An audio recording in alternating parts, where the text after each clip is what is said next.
Hey everyone, welcome to the SFX breakdown of the Dragon Ball Daima video I edited for Devil's Creed. Let's get into it. So here we have the full track with no dialogue.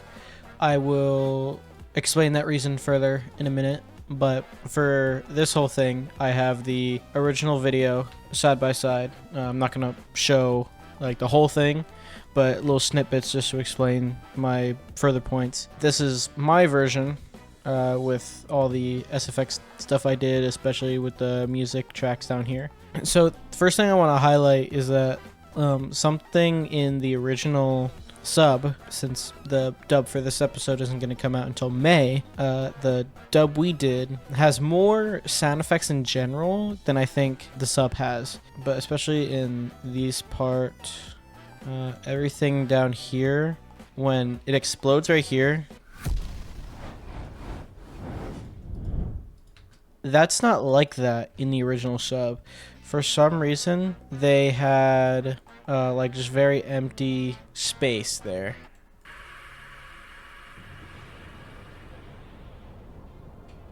It didn't have the expansiveness of that, and I didn't feel like the wind was as present as that was. So that was something I could revisit with this version.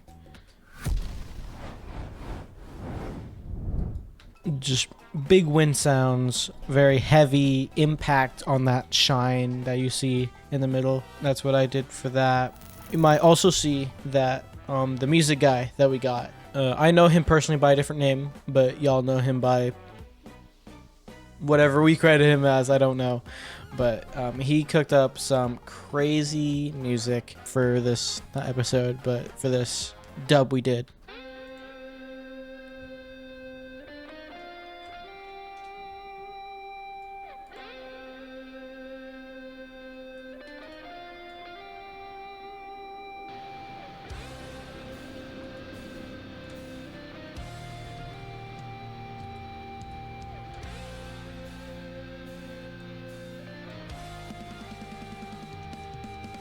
But yeah, you get the point. I think this was a cover of Super Saiyan 3 in the Buu Saga. This is the Super Saiyan 4 track that we used. We didn't really reference it off of Super Saiyan 4. We just wanted to be reminiscent of GT. I think actually the stuff, the like references he used was like from a Metal Batman track. It was really funny. So like without the fade on it, it sounds like this.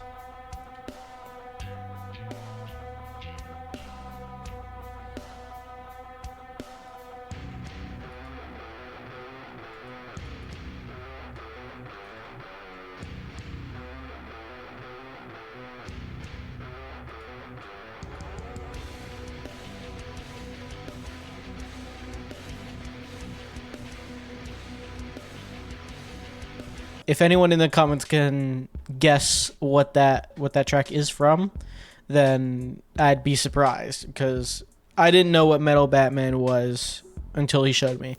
And then the whole track, it was so funny because Devil Goku in this was like, it's missing like emphasis right here in this part where it like zooms in. I was feeling that too, but what the original had was very interesting. It felt like it was like leaning you in towards it, especially with the visuals.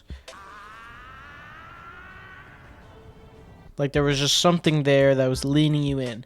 So we chalked that up to like a low rumble. So what I added was just a low rumble throughout the whole thing.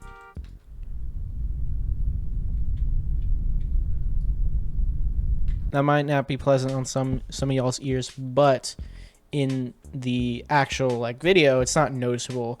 It's just when we do emphasize it, it doesn't feel so sudden. So we emphasize it on that one part I showed you.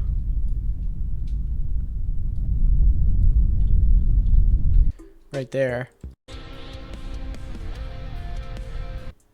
And then you can hear that rumble.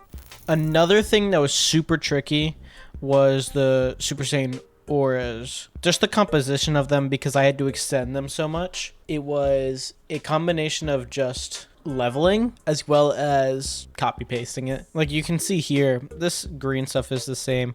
This is increased. So these are two different sections of the Super Saiyan 1 aura. And some of them are connected by just crossfading them, so they would connect better. It's not connected by crossfade here because it sounds fine. But to make it not sound so repetitive, I wanted to add just a little bit of spice in there. And it sounds fine right there as well. It's just that the tail end of that connecting to the start of this, it doesn't sound nice. So I added a crossfade on it. It just doesn't sound as good as with the crossfade. This is actually something I can attribute to Devil on this, which is the electricity sound effects.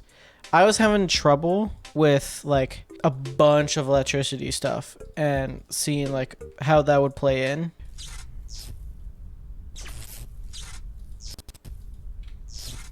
Those are fine, those are one-offs, but with this scene in particular, this one, I don't know why the rumble's still on. In the original, it has like this thunderous feel to it. So my interpretation was like, just get a rolling thunder track. I used that. This is the thing Devil contributed, which was this continuous electricity. With the like little sparks at the start, I used the same electricity sound effects over here, just turned down a bit. So like all together, it would be this. The Super Saiyan 3 aura was giving me some trouble because I couldn't find a good one that fits Daima at all. Daima did it very differently than some other ones I've seen. For some reason, it used the lightning. It wasn't constant on Super Saiyan 3. And it's kind of how it's animated. See, it's not constant as it is with like Super Saiyan 2. So I couldn't find that. So what I did, I used this and then I compacted that, sped it up, because in Super Saiyan 3, it was a little wispy and it was definitely faster. I couldn't really get that wisp feel, but I could definitely make it faster. But I put in the electricity manually.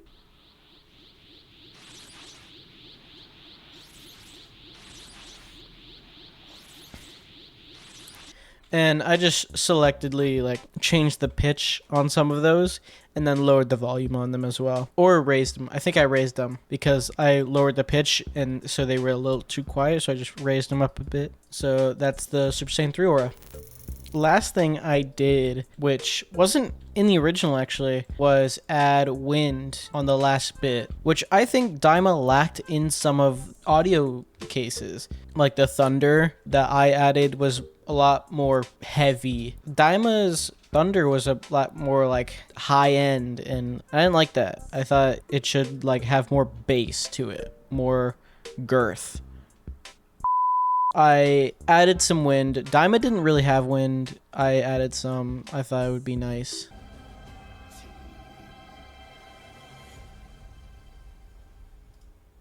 Yeah, there's no real wind there. And we didn't have like big orchestral music. We had these guitar covers that I thought was really tough. I love these. We didn't have orchestral, so it didn't have that oomph to fill in that gap. So we had wind. Okay, thank y'all for watching the video. I have a present for y'all actually. I'm gonna post the whole thing, but without dialogue. So y'all can use this in your own projects. Make sure to credit me. I love to see what y'all do. Yeah, check my email.